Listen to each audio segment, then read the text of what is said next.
Hi everyone. Right, I've been asked so many times to do the puffball flower. Now I know other people have done it.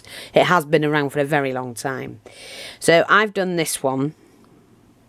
And to be honest, it's I like it this way. I like the way you get these dints in and it makes it look more like a flower.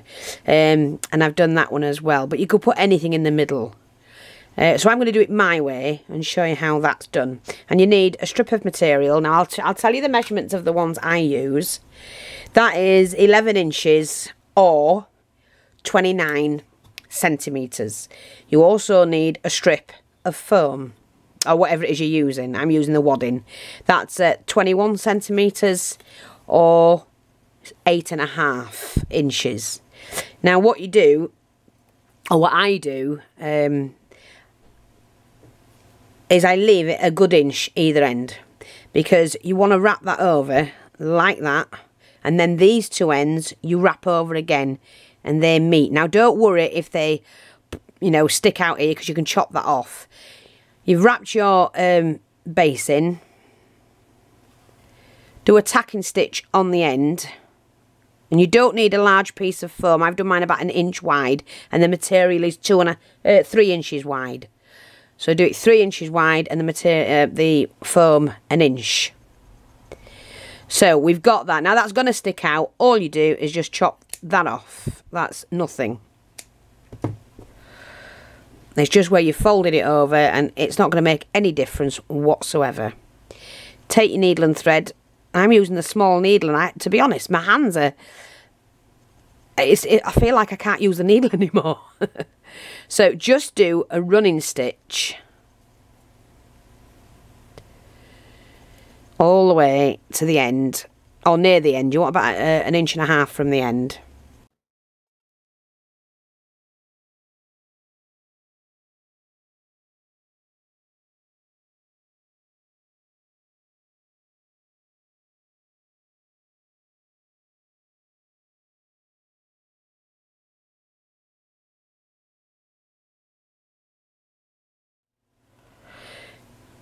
Now, like I say, about 1.5 inches, 2 inches from the end. You also need to fold that in. So you fold that up over the wadding. Because it's silk, satin material, it's going to slide everywhere. So you do, this is the only fiddly bit there is. So just continue to the end. You folded it in like that. Oh, sorry, leave about 1 inch. Just tack it so that that's caught. Then we snip that bit off. And you tuck this end into that end. Well, you need to pull it first, so pull it as much as you can. And then we tuck the ends in together. Just tuck them in like that. And then you just do your tacking stitch to the end. And it's as simple as that to make this flower. What you do need to do, however, which you know you have to be neatly do it, when you've got to the end like that, just from the back, tack that in.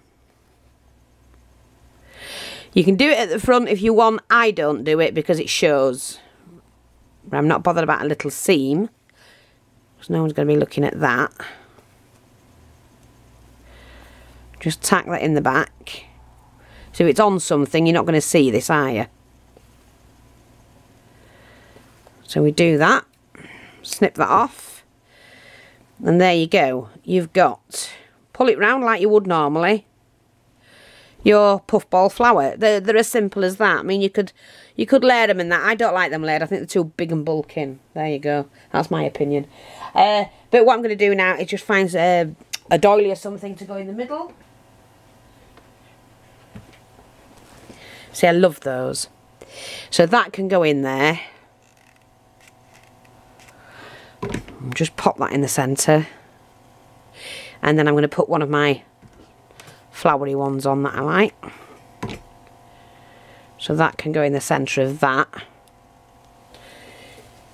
And then we'll just have a look and see. Oh, no, do I want a pearl? No. I need a bit of bling, I think. And we're just going to add a little pearly bling in the centre of that. And they look, hope you've been able to see that, really posh.